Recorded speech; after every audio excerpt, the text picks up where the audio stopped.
तो 24 के अटेम्प्ट्स ने आपको क्या सिखाया कि 24 के अटेम्प्ट में आपकी क्या कमियां रही? आप एग्जाम में बैठे हो, मोटिवेट करें। हाँ, आप फ्रेश माइंड हो तो आप रीजनिंग से स्टार्ट करो। 100 क्वेश्चन का पेपर है, अगर मैं 80 करूंगा ही नहीं तो वैसे भी खेल से मैं बाहर हूँ। लास्ट 20 डेज अब लग रहा है कि हाँ, लास्ट 20 डेज में मैंने एक दो पीक लेवल होता है पढ़ाई का कि सुबह शाम बस पढ़ रहा था मैं, ऐसा था। और आपने मिस्टेक्स की हैं तो आपको डरने की जरूरत है, क्योंकि अगर हम आपको एक क्वेश्चन पे नंबर ज्यादा देने को तैयार हैं तो ज्यादा काटने को भी तैयार हैं। सबसे पहले आप सभी लोगों को मेरा नमस्कार है। आज मैं आप सभी लोगों के समक्ष एक ऐसे स्टूडेंट को लेकर के आया हूँ जिनकी कहानी शायद आपको बहुत ज्यादा मोटिवेट करेगी। और आप अगर इस तरीके से, इस शिद्दत से, अगर कहते हैं ना, साफ नीयत से अगर आप कोई काम करो और उसके लिए मेहनत करते रहो तो पूरी कायनात आपको उस चीज से मिलाने में लग जाती है। ऐसा हम लोगों ने मूवीज के डायलॉग में सुना है। लेकिन आज जब आप मिलोगे, वरुण प्रताप हैं, इनकी ऑल इंडिया रैंक 58 आई है और इन्हें जो पोस्ट अलॉट हुई है वो जेएसओ की पोस्ट अलॉट हुई है। शायद बहुत सारे बच्चों का ड्रीम होता है, क्योंकि ये पोस्ट एसएससी के अंदर आने वाली पोस्टों में बिल्कुल डिफरेंट होती है। और इन पोस्ट पर अगर आप अपनी रैंक लाते हैं और आप इन पोस्ट को ऑप्ट करते हैं, इसका मतलब है कि आपने मेहनत औरों से बहुत ज्यादा की है। तो मैं आप लोगों को वरुण प्रताप सिंह से मिलवाना चाहूंगा। ये लखनऊ से बिलोंग करते हैं। मुझे अच्छा ये लगा कि ये मेरे ही शहर से हैं, तो इनसे बात करने में बड़ा अच्छा लगा मुझे। और बाकी सारी जर्नी कैसी रही इनकी, क्या प्रॉब्लम्स आई, कैसी फैमिली से बिलोंग करते हैं, कैसा फैमिली सपोर्ट रहा, कैसा दोस्तों का सपोर्ट रहा और क्या रिएक्शन रहा जब रिजल्ट आया, ये सारी चीजें हम लोग जानने की कोशिश करेंगे। और मैं आप लोगों से एक बात कहना चाहूंगा कि आप इनसे रिलेट करने की कोशिश करिएगा और आप ये सीखिएगा कि इन्होंने जो चीजें की हैं अगर आप अपनी लाइफ में उतारो, अपनी लाइफ में लेकर आओ, तो आपको नहीं लगता कि आप भी सेलेक्ट हो सकते हो, आपकी भी ऑल इंडिया रैंक आ सकती है। और जब आप रैंक वाला सपना देखोगे ना, तब जाके आपको कोई रैंक मिलेगी। जैसे अगर मैं टॉप 100 में आने का सोचूंगा तो जाके हो सकता है मेरी 4000, 5000, 8000 रैंक आए, लेकिन मैं सोचूंगा ही नहीं तो शायद होगा ही नहीं। क्योंकि स्कूल के डेज में एक बात कही जाती थी कि जब हम 80% सोचते थे तब हमारे 70% आ जाते थे। तो वैसे ही आपका इस समय का भी सिनेरियो हो। तो चलिए मैं वेलकम करना चाहूंगा वरुण प्रताप सिंह जी का और इनसे सारी चीजें जानते हैं। तो hello Varun. Hello sir. Hello. तो आपका क्या फैमिली बैकग्राउंड है, कैसी फैमिली बैकग्राउंड से आप आते हैं, अपने बारे में आप बच्चों को बताना चाहिए। सर मैं लखनऊ से बिलोंग करता हूँ और मेरी स्कूलिंग एलपीएस से हुई है, लखनऊ पब्लिक स्कूल। 10th और 12th मेरा अच्छा ही था, मतलब 90% मेरे मार्क्स आते थे। सो स्टूडियस था मैं, मतलब अगर एग्जाम आते हैं तो मैं मेहनत कर लेता था। आफ्टर दैट सर मेरे फैमिली में टीचर्स हैं काफी, तो मुझे एक था हमेशा से कि मैं पढ़ाऊं। ओके। सो मैंने स्टार्ट किया अपनी ग्रेजुएशन, नॉर्मल बीएससी मैंने की एंड देन मैंने बीएड स्टार्ट किया। तो बीएससी कहाँ से करी, मतलब लखनऊ में? लखनऊ यूनिवर्सिटी से सर मैंने, Lucknow main campus. Okay good. And B Ed भी सर मैंने एलयू से ही किया। अच्छा ओके। एंड सर ये करते ड्यूरिंग, मतलब मेरा गोल फिक्स था कि टीचिंग एग्जाम्स में मुझे जाना है। बट आप मतलब टीचिंग, आपने कहा कि मेरा गोल टीचिंग एग्जाम। जी जी सर। फैमिली बैकग्राउंड टीचिंग, लेकिन फिर टीचिंग करते करते ये पाथ कैसे बदला? आपको ये कैसे लगा कि मैं नहीं मैं टीचर नहीं, मुझे एक ऑफिसर बनना है, मैं जाके लोगों को बताऊंगा कि कैसी चीजें करनी है। और ऊपर से स्टैट्स, जैसे मैं भी स्टैट्स का स्टूडेंट हूँ, तो स्टैट्स के अंदर डेटा का बहुत गेम है और स्टैट्स मुझे लगता है सबके समझ में भी नहीं आती, क्योंकि इतना बड़ा पेज भर का डाटा हम लोग एक वैल्यू से उसको सॉर्ट कर सकते हैं। तो ये कैसे हुआ, इतना बड़ा ट्रांसफॉर्मेशन कैसा है वो बताइए। Yes sir. सर स्टार्ट मैंने, मतलब जैसे मेरा बीएड कंप्लीट हुआ था तो मैं टीचिंग स्टार्ट कर चुका था। स्कूल में मैं पढ़ाता था और ट्यूशन भी मैं लेता था। तो मुझे बहुत अच्छी लगी प्रोसेस। और जैसे होता है कि आप अपना ड्रीम पा लेते हैं तो आपको अच्छा लगता है बहुत ज्यादा। तो मैं 1 साल इसको बहुत अच्छे से कंटिन्यू किया, चीजें बहुत अच्छी से होती रही। बट धीरे धीरे मुझे एक लगा कि क्या मैं और कुछ कर सकता हूँ। मेरे पेरेंट्स ने तो मेरे को उतना ही बोला कि आप कर लो, बट जो आसपास के फ्रेंड्स थे उनको मैं देखता था तो कोई बैंक में बन गया, पोस्ट आ गया, कोई एसएससी के थ्रू हो गया, मेरे कई फ्रेंड एसपीएसओ और इन सब में पोस्ट में गए। तो मुझे लगा कि एक बार मैं भी ट्राई करके देखता हूँ, शायद मैं अच्छा कर सकता हूँ इसके थ्रू।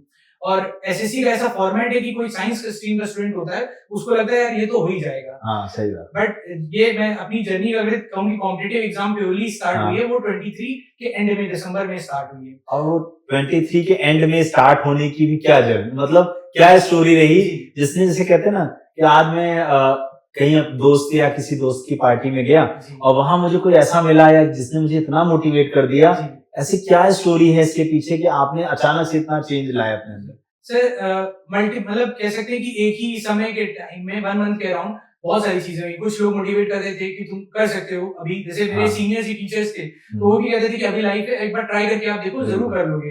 एंड कुछ ऐसे भी नेगेटिव एस्पेक्ट रहते थे, क्योंकि टीचिंग फील्ड एक बहुत पैशनेट फील्ड है, उसमें पैशन बिल्कुल वाले सही जाते हैं। और मैं बिल्कुल। काफी यंग में गया था। हाँ, यंग फील्ड में मतलब बहुत ही यंग टीचर नहीं मिलते हैं, सही तो बात है। उन्हें लगता था कि मैं क्यों आया हूँ यहाँ पर, या मैं बिलोंग नहीं करता हूँ अच्छा, आप एडजस्ट नहीं हो पा रहे, ऐसा कह लो। बिकॉज एज सब टीचर्स हाँ, की बड़ी सही बात रहती थी है, और मेरी हाँ। छोटी रहती थी, तो एक थोड़ा सा एज गैप रहता था। मैं एज फैक्टर आ जी रहा सर, था, और ठीक मैं है। मतलब ऐसे तो इंट्रोवर्ट ही हूँ बेसिकली, हाँ, तो वहां पे मैं ज्यादा बात भी नहीं कर पाता था। हाँ। तो मुझे लगा ठीक है, वो 2-3 मतलब नेगेटिव भी मिलता था और पॉजिटिव भी मिलता था।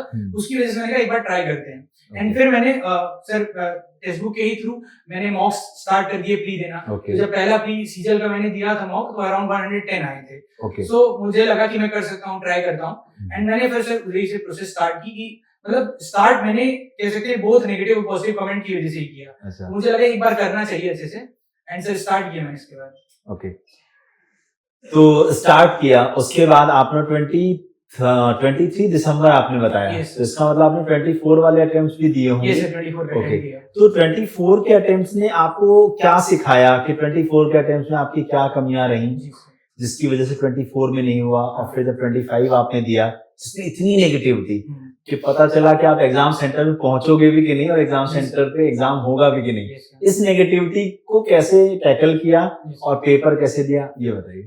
सर मैं स्टार्ट करूंगा 23 से, Yes. एंड से एकदम स्टार्ट करूंगा। 24 स्टार्ट हुआ। हाँ। इससे पहले मैंने फॉर्म्स कुछ भर दिए थे अलग अलग एग्जाम के। Okay. और मैं एक चीज आपको बताता हूँ सर, हाँ। मैंने यूपी पी का एग्जाम दिया था। अच्छा, इट वाज लीक सर। हाँ, पहला हाँ, लीक हुआ। उसके बाद सर मैंने यूपी आरओ का भी एग्जाम दिया था, RO वो भी लीक हो गया था सर। उसके बाद बिहार टीआरई 3 एक हुआ था, वो भी लीक हो गया था। एंड सर इसके बाद मैंने एक एग्जाम दिया था यूजीसी नेट, जून में, वो भी लीक हो गया था। तो sir 4 exams back to back leak हुए थे। तो एकदम मेंटली मैं हो गया था कि मैं एग्जाम दे रहा हूँ कि क्या दे रहा हूँ। मैं अपनी फैमिली में भी बताता था कि एग्जाम दे रहा हूँ, तो मतलब उन लोगों को तो पॉजिटिव रहता है कि करो, ठीक है, कोई दिक्कत नहीं। बट मेंटली मुझे लगा कि यार मैं किस गलत फील्ड में तो नहीं आ गया, क्योंकि एक्सपोजर अभी तो सब कुछ क्लियर लग रहा है। एग्जाम रिजल्ट आने के बाद काफी चीजें क्लियर लगती है कि हो गया चलो, बट उस समय तो ये बहुत ज्यादा मेंटल टोल था मेरे लिए। तो इसके बाद फिर मेरे सीजल के लिए और मोटिवेशन आया कि एक बार ट्राई करते हैं। और सर सीजल का प्री हुआ, तो प्री मेरा इट वाज ओके, मतलब मेरा निकल गया। तो हार्डेस्ट शिफ्ट थी 18 सितंबर की, 24 की शिफ्ट थी मेरी। तो वो उसमें मेरा नॉर्मलाइजेशन में भी 20 मार्क्स इंक्रीज हुआ। इतनी ऐसी शिफ्ट ये हार्ड शिफ्ट थी सर। तो वो हुआ। उसके बाद जो ट्रिप है मेरी मेंस के लिए, वो स्टार्ट हो गई। मुझे लगा था कि मेंस में कर लूंगा, और मैंने खूब मेहनत की थी। एंड सर वही जो आपका मेंस हुआ, मेरा 20 को काफी उसमें रॉन्ग क्वेश्चन भी थे, बहुत सारी ऐसी चीजें, अनसर्टेन नॉर्मलाइजेशन था, जिसके बाद ही तो ये कि वेंडर चेंज करो, ये सारी बातें उठने लगी।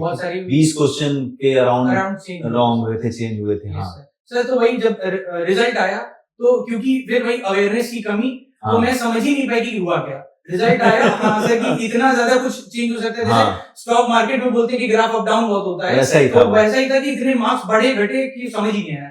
बस मुझे यही था कि अब चलो ठीक है, हो गया। फिर मेरे पास यही सारे बेनिफिट था कि मेरे पास एक बैकअप प्लान था कि मैं टीचिंग कर सकता हूँ। तो फिर से मैंने टीचिंग ज्वाइन की, फिर से मैं टीचिंग पर्पस करता रहा। एंड फिर से वही साइकिल रिपीट हुई सर, कि फिर से मुझे टीचर्स ने वहां के बोला कि आप कर सकते हो, आप कर सकते हो, और फिर से ट्राई करो, मतलब वही सेम रिपीट हुई। तो दोबारा 25 में कब से फिर लगे एक बार? हाँ सर, वही 1 month, around 1 to 2 months sir मैंने स्टार्ट कर दिया सब वापस। और अब की मेरे पास एक बेनिफिट ये था कि मेरे एक सीनियर थे, वो सेलेक्ट हो गए थे ऑन जेएसओ पोस्ट ओनली। उनका नाम पवन वर्मा है सर। तो वो सेलेक्टेड थे, तो उनसे मेरा कांटेक्ट था। उनको मैं जब भी मॉक देता था, उनको भेजता था। फेसबुक का मॉक दिया, उनको स्क्रीनशॉट लेके भेज दिया। वो बताते कि ये इंप्रूव कर सकते हो, ये इंप्रूव कर सकते हो। तो उसके थ्रू मैंने इंप्रूवमेंट किया। और सर जो इस बार वाला हुआ था, उसमें मेरे जेएसओ की भी कट ऑफ प्री में क्लियर हो गई थी। अच्छा, ओके। बट इस फिर वही सर कि मैं एग्जाम्स और भी देता रहता था। तो और एग्जाम, जैसे टीचिंग के जितने भी एग्जाम हुए थे अभी रिसेंट में, एलटी और एमआरएस, वो भी मैं दे रहा था। फिर जिस दिन रिजल्ट आया ये आपका सर सीजल का प्री का 17 दिसंबर आई गेस, तो उसके बाद क्लियर हो गया कि स्टैट्स का भी अब मुझे फोकस करना है। तो मेंस में स्टैट्स आएगा। तो सर फिर मैंने स्टैट्स का पेपर स्टार्ट किया। टेक्स्ट बुक पे सबसे पहले एक मॉक दिया मैंने स्टैट्स का पेपर का। तो उससे मुझे लगा कि उसमें मीन मीडियन मोड के क्वेश्चन, बेसिक क्वेश्चन काफी थे, मतलब around 50 to 60 marks out of 200 आप आराम से स्कोर कर सकते थे।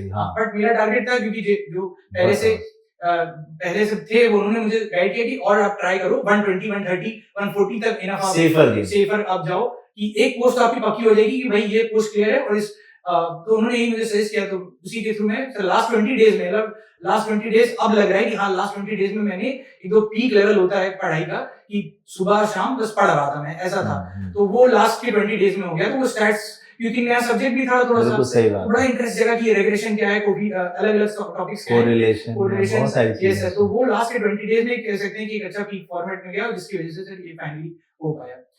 Yes sir. तो जब रिजल्ट आया, जी सर, तो उस वक्त क्या मतलब फील था आपका, पेरेंट्स का, मतलब क्या एक्सप्रेशन आए उस वक्त जब रिजल्ट आया?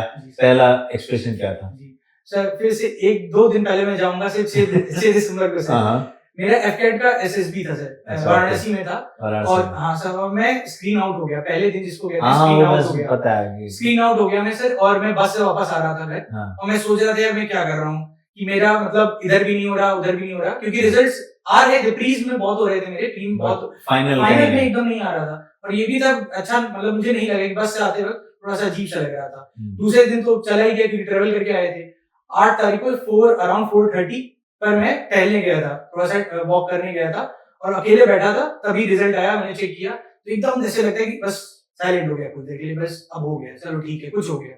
बहुत मतलब एक हाई तो अंदर था, बट वो फेस पे नहीं दिखेगा किसी को भी। घर पे भी क्या, सिंपली मम्मी और पापा के पैर छुए, नाना के पैर छुए कि बस रिजल्ट हो गया, ये हो गया, बस इतना ही मैंने किया। बहुत ओवर एक्साइट नहीं हो पाया मैं, तो जिसके कह सकते हैं कि इस तरह फिल्म दिखाते भी हैं कि आदमी उछल रहा है, कूद रहा है, वो नहीं हो पाया। एक अंदर से एक अच्छा एनर्जी आया सर, मतलब हाई होता है नहीं। तो जैसे ये तो पता था कि आज आने वाला है, ठीक है, तो ऐसा तो नहीं कि उसी बेचैनी में तुमने कहा कि चलो मैं बाहर रहूंगा, तो मैं बाहर रहूंगा तो शायद एक बार को सबका फेस नहीं करना पड़ेगा, फेस पहले मैं खुद देख लूंगा, फिर जैसा होगा उसको आके अपने हिसाब से टैकल करूंगा। ये सर, वही टहलने में गया था कि भाई धीरे, और मैं मोबाइल काफी देर तक नहीं चेक कर रहा था कि नहीं चेक करूंगा, कुछ आएगा, किसी के शायद कॉल ही आ जाए, दोस्त का कॉल आ जाए कि रोल नंबर, उसको भी दिया था। बट वही था कि हाँ सर, बाहर जाने का एक रीजन आपने सही बताया कि मैं एकदम टेंस था कि कुछ हो सकता है, क्योंकि एक उम्मीद आ जाती है, जैसे कह सकते हैं गॉड्स एनर्जी कहीं से आती है कि लगता है कि हो रहा है, हो जाएगा, शायद नाम आ सकता है। तो वही था सर। नहीं, एक डर रहता है, पता है, वो बता रहा हूँ ना, जब हमने किसी काम को बहुत मेहनत से किया हो और जब उसका आउटकम आने वाला होता है ना, तो हमें पता भी होता है, बट फिर भी एक अंदर से इतनी बेचैनी होती है, लगता है कि हाँ, फिर वो कहते हैं ना क्रॉस फिंगर्स वाली जो सिचुएशन होती है वही रहती है। चलो अच्छा, तो कुल मिला के अब तक तो जर्नी अच्छी लग रही है। तो लेकिन जैसे जब हम तैयारी कर रहे थे, तो एक प्रॉब्लम आती है ना कि मैं शुरू कहाँ से करूँ। जैसे सबसे बड़ा जो प्रॉब्लम है मेजर, जो आज कोई अगर तैयारी करना चाहे, शुरू करना चाहे कि सीजीएल की तैयारी करनी है, तो सबसे पहला एक प्रॉब्लम आता है कि मैं शुरू कहाँ से करूँ, कैसे करूँ ये, और फिर मेरा फाइनल कैसे होगा। दैट मीन्स मुझे क्या क्या स्टेप्स फॉलो करने पड़ेंगे जिससे मेरा सिलेक्शन सर्टेन हो जाएगा। तो वो थोड़ा सा आप गाइड करो सर। मैं जैसे मैं आपको यही सर एग्जांपल देखता हूँ सर। यूट्यूब 2020 में बहुत ही नेसेंट स्टेज पे था, इनिशियल बहुत ज्यादा लोग स्टडी पर्पस के लिए देख रहे थे, बहुत ज्यादा नहीं देख रहे थे। तो ऐसे ही रेंडमली चेक करते करते मैंने सर आपकी वीडियो देखी, और डाइस का टॉपिक था, मैंने देखा, और क्योंकि इंटरेस्टिंग लगता है काफी कि आप डाइस का कुछ सॉल्व कर रहे हो, जैसे अलग अलग थे कि स्नेक्स पे क्या आएगा, या ये है कि नहीं है, तो इस तरह की चीजें मैंने देखी, मुझे इंटरेस्ट आया। तब मैं फर्स्ट ईयर में था सर अराउंड, एंड तो एक एक्सपोजर मिला कि इस तरह की फील्ड है,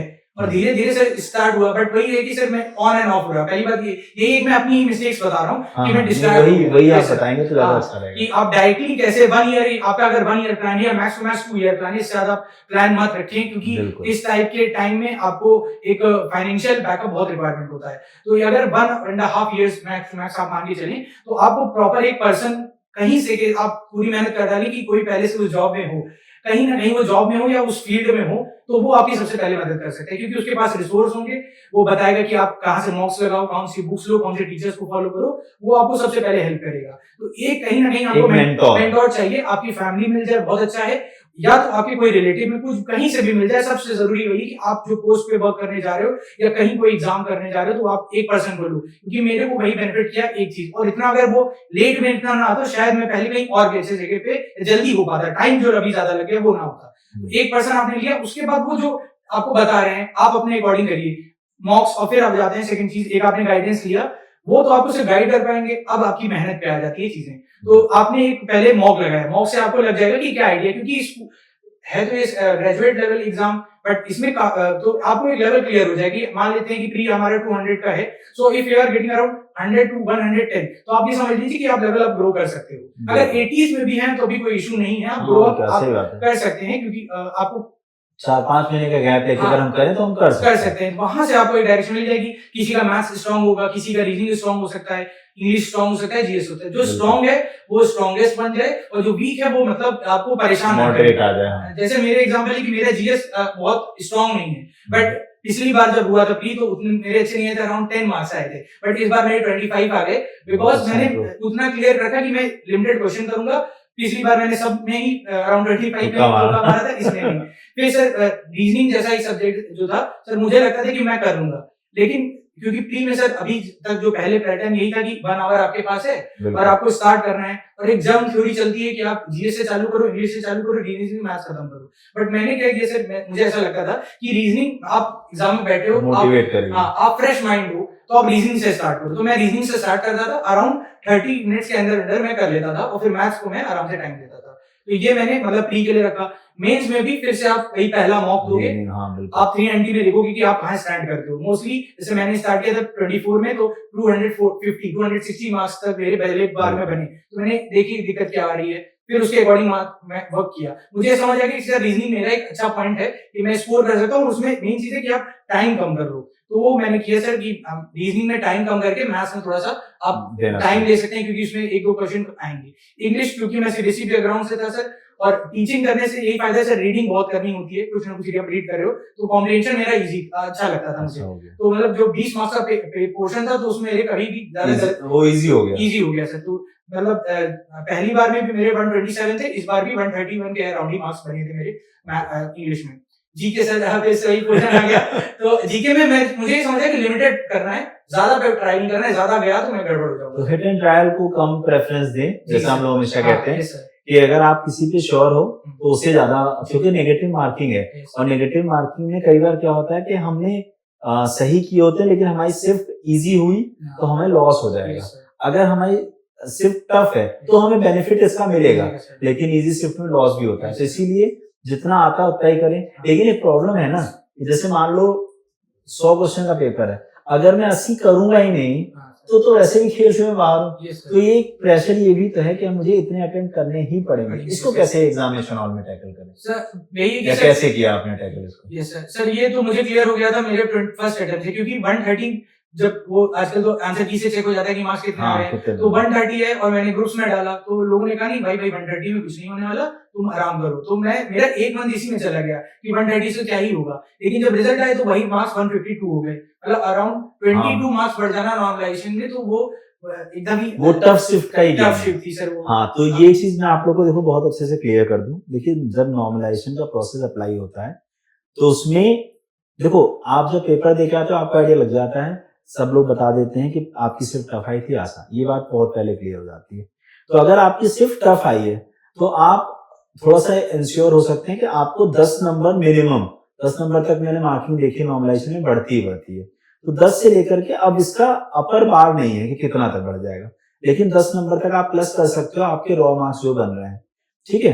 लेकिन अगर आपकी सिर्फ इजी है और आपने मिस्टेक्स की हैं तो आपको डरने की जरूरत है, क्योंकि अगर हम आपको एक क्वेश्चन पे नंबर ज्यादा देने को तैयार हैं तो ज्यादा काटने को भी तो तैयार हैं। नेगेटिव मार्किंग की थ्योरी यही कहती है, नॉर्मलाइजेशन भी यही कहता है। तो इसीलिए जिन क्वेश्चंस पे आप डैम श्योर हो उनको खटाखट किया करो। इसीलिए मैं बताता हूँ कि पेपर को 2 शिफ्ट में अटेम्प्ट किया करो। एक शिफ्ट ऐसी जिसमें आप 100% श्योर हो, खट लगा दिए, 5 के 10 मिनट ही बचे, 5 मिनट ही बचे, लेकिन फिर सेकंड पार्ट में एक बार आके उन क्वेश्चंस को जरूर देखो जिन्हें आपने मार्क्स का रिव्यू किया है, और ये वो क्वेश्चन है जिसमें आप डबल डिप पे हो, या तो या तो ये। अब उसका उस पर अगर आप हिट एंड ट्रायल भी मार देते तो मैं कहता हूँ 4 भी मारे तो एक आध भी सही हुआ तो बहुत लॉस नहीं है, लेकिन हिट एंड ट्रायल से बचना है, ये वरुण का एक्सपीरियंस भी कहता है। तो अच्छा, आपको क्या लगता है जैसे अगर फैमिली सपोर्ट ना करे तो क्या लगता है कि आप ये काम कर पाते? बिल्कुल नहीं सर, कोई भी चांस नहीं है क्योंकि मेंटली ही सारा गेम हो जाएगा एक लेवल पर जाके। क्योंकि जैसे पेरेंट्स ये सोचते हैं कि यार ठीक है, काम कर तो रहा है, स्कूल टीचिंग एक नोबल पैशन है, मतलब प्रोफेशन है, और हर कोई चाहता है कि टीचिंग में कोई हो। और जब आप सेट हो तो ऐसा नहीं लगा कि नहीं यार, मैं खुद भी तो अपनी बनी बनाई चीज को खराब कर रहा हूँ, क्योंकि एक स्कूल जैसे घर के पास रहना, अब हमें ये नहीं पता कहाँ ज्वाइनिंग मिलेगी, कैसे होगा, क्या होगा, घर से दूर रह लोगे। Yes sir. अब चीजों को मतलब फैमिली में भी अब ये बात हो रही है, मतलब बात मैंने की भी कि आपको चलना ही पड़ेगा, क्योंकि मैं सिंगल चाइल्ड हूँ सर, तो मैं कह रहा हूँ कि भाई आप चलो मेरे साथ, मैं आपको, आप मेरे साथ रहे, आपने इतनी दिन केयर मेरी की, मैं भी आपको केयर कर सकता हूँ, और मतलब आप लोग की तो अब ये भी तो चैलेंज हुआ ना कि जैसे पापा ने अपना सारा, कहते हैं घर परिवार साम्राज्य बनाना, वो लखनऊ बनाया, अब आपकी जॉब पता नहीं कहाँ होगी, मुझे भी नहीं पता, आपको भी नहीं पता, जहां भी ज्वाइनिंग होगी, अब वो लखनऊ छोड़ के उस जगह जाना, ऐसा नहीं लगता है कभी कभी, नहीं लगता कि यार मैं लखनऊ में रहता तो ठीक रहता? हाँ सर, ये तो एक हमेशा वो रहेगी, बट वही है कि ट्राई करेंगे कि अगर नियर बाय मिल जाए, और रैंक अकॉर्डिंगली ऐसी है कि नॉर्थ बेल्ट में मिल सकता है। हाँ, नहीं है, बट मैं माइंड में हमेशा एक नेगेटिव एस्पेक्ट लेके चल रहा हूँ कि अगर कहीं दूर हो गया तभी मैनेज करना ही पड़ेगा, और चीजें हैं सर, वो तो एक है ही सर। तो अब आगे का क्या गोल है आपका, कि मतलब बस अब यहीं रुक जाना है, कि आगे जो है आगे और कुछ किसी एग्जाम को टारगेट करने वाले हैं? और दूसरी चीज कि अब आप बच्चों को क्या गाइड करना चाहोगे, जैसे अभी बात उठने लगी कि पैटर्न चेंज होने वाला है, टाइम लिमिटेशंस आने वाली हैं, तो उस पे क्या कहना चाहोगे कि बच्चे कैसे टैकल करेंगे, और जो टाइम लिमिटेशन आ रहा है क्या ये एक्चुअली में आना चाहिए, क्या नीड है इसकी? सर दो चीजें, एक तो वर्षन सर की आगे क्या है, तो सर प्लान है बिल्कुल, क्योंकि एक मेरे अंदर, मतलब मैं अगर उसको देखूं कि मुझे पढ़ना अच्छा लगता है, क्योंकि एक वो आइसोलेशन आपको देता है कि आप आराम से चीजें कर रहे हो, और काम से ज्यादा तो पढ़ाई में मजा आती है, तो वो मुझे अच्छा लगता है, तो मैं वो कंटिन्यू करता रहूंगा। अब उसका गोल एकदम निर्धारित कर देना कि मैं ये वाला एग्जाम टारगेट कर रहा हूँ, वो नहीं है, बट मुझे अभी समझे मेरी जीएस कमजोर है, तो मैं जीएस पे अच्छे से वर्क करूंगा, मुझे अब टाइम मिलेगा कि मैं एनसीईआरटी के थ्रू जा सकता हूँ, जो मैं पहले स्किप कर देता था। तो एक सर ये चीज है कि मैं पढ़ाई तो कंटिन्यू करूंगा, और उसको मतलब अब थोड़ा एंजॉय, यूपीएससी वगैरह करने का प्लान है सर? अब डायरेक्टली कोई गोल नहीं सर, मैंने बताया जीएस को मैं थोड़ा सा चाहता हूँ कि एंजॉय करूँ सर। क्या ऐसा तो नहीं कि मतलब आगे पढ़ाने का भी, कि नहीं अब मैं बच्चों को, मैं ऑनलाइन भी टीचिंग है जैसे हम लोग पढ़ा रहे हैं, ऐसे आप भी, आपके मन में गोल हो कि नहीं मैं आगे पढ़ाना भी चाह रहा हूं? अभी मैं कह सकता हूँ कि सब्जेक्ट कमांड उतना हाई नहीं है, आफ्टर 5 सम इयर्स कह सकता हूँ कि आएगा, सब्जेक्ट कमांड हो जाए तो अच्छा लगेगा सर। दूसरा चीज सर, ये पैटर्न वाली बात, तो पैटर्न सर ये सही चीज सही है कि गलत, वो तो एसएससी जाने से, बट ये पैटर्न से एक कॉम्पिटिटिवनेस बढ़ जाएगी, जो बच्चे, क्योंकि मेन टारगेट यहाँ मैथ्स और रीजनिंग का ही है, रीजनिंग अगर अच्छे लेवल की आई तो 15 मिनट में करना मुश्किल हो जाएगा, 25 क्वेश्चन 15 मिनट में बहुत आराम से नहीं हो पाते हैं। अगर टफ शिफ्ट है तो इजी शिफ्ट में तो हो सकते हैं, वो अलग बात है। सेम चीज है मैथ्स के लिए भी सर, क्योंकि मैथ्स में 15 मिनट्स नहीं, 15 मिनट्स बहुत कॉम्पिटिटिव हो जाएगी सर, क्योंकि नॉर्मली अगर आप इजी शिफ्ट भी होगी तो 20 मिनट्स तो जाते ही जाते थे, हार्ड शिफ्ट में 30 मिनट्स भी कम पड़ जाते हैं, एक दो क्वेश्चन छूट जाता है। तो यहाँ स्टूडेंट की यही हो सकता है कि स्किप करना सीखें, आपको मतलब वही है कि अपनी प्रैक्टिस की अमाउंट बढ़ा देनी है, बहुत बढ़ा देनी है, मतलब जो आप पहले अगर 10 सेक्शनल प्रैक्टिस करते थे, अब आपको शायद 30 करने पड़ेंगे, कि आपको ये क्लियर हो जाए। जैसे अभी भी कई स्टूडेंट्स हैं, जैसे वो बोलते हैं कि मुझे क्वेश्चन दिखा और मैंने स्किप कर दिया, कि मुझे मालूम ये नहीं हो पाएगा, तो वही स्किल आपको लानी पड़ेगी। अभी के पैटर्न में ये बेनिफिट था कि मैं जो मेरे साथ हुआ कि मैं रीजनिंग और उसमें चाहता था कि हाफ एन आवर में हो जाए, 30 मिनट्स में रिलैक्स होकर मैथ्स को दूं, मतलब रिलैक्स होकर नहीं। अब ये वही आपके पास एक चैलेंज आएगा, वो चैलेंज को टैकल करने का यही तरीका है कि प्रैक्टिस बढ़ाने से। बिल्कुल, तो देखो मैं तो कहूंगा वरुण लकी थे कि जो ये सारे होने से पहले चेंजेस निकल गए।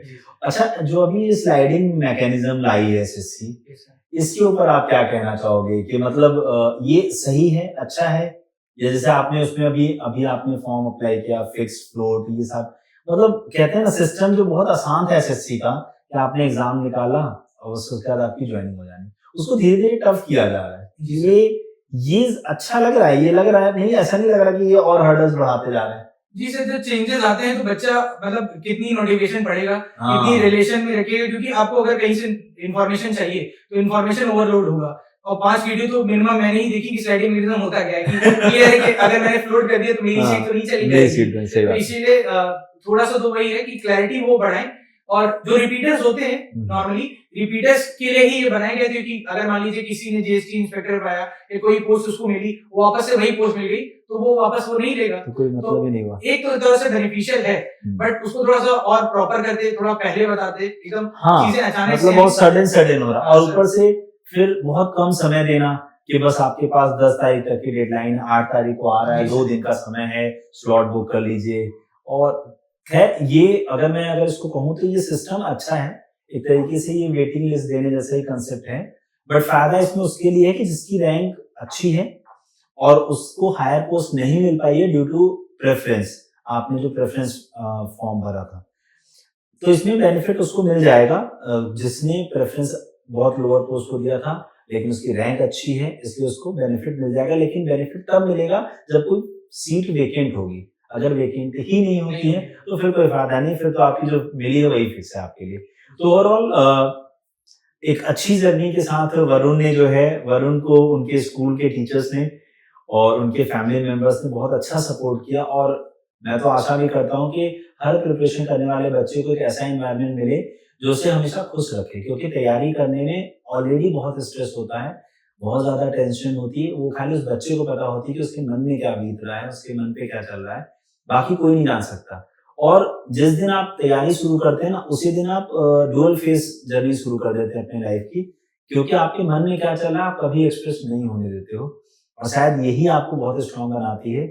और लाइफ में आप सब लोग अच्छा करें, मैं तो यही चाहूंगा। और 2026 आपका हो, आप इस साल अपनी जॉब लें, पैटर्न और उसमें चीजें कुछ भी हो जाए कोई फर्क नहीं पड़ता, अगर आपने अच्छे से तैयारी की है। मॉक्स, जैसे वरुण ने बताया कि मॉक्स का बहुत बड़ा रोल है, सेक्शनल के ऊपर आपको खेलना पड़ेगा, हर सब्जेक्ट के सेक्शनल बहुत लगाने होंगे, क्योंकि अब सेक्शन वाइज टाइमिंग आए ना आए बात की बात है, बट स्पीड मेंटेन करने के लिए मुझे लगता है अपने दिमाग में बैठा लो कि मुझे सेक्शन को हर 10-15 मिनट में खत्म करना है।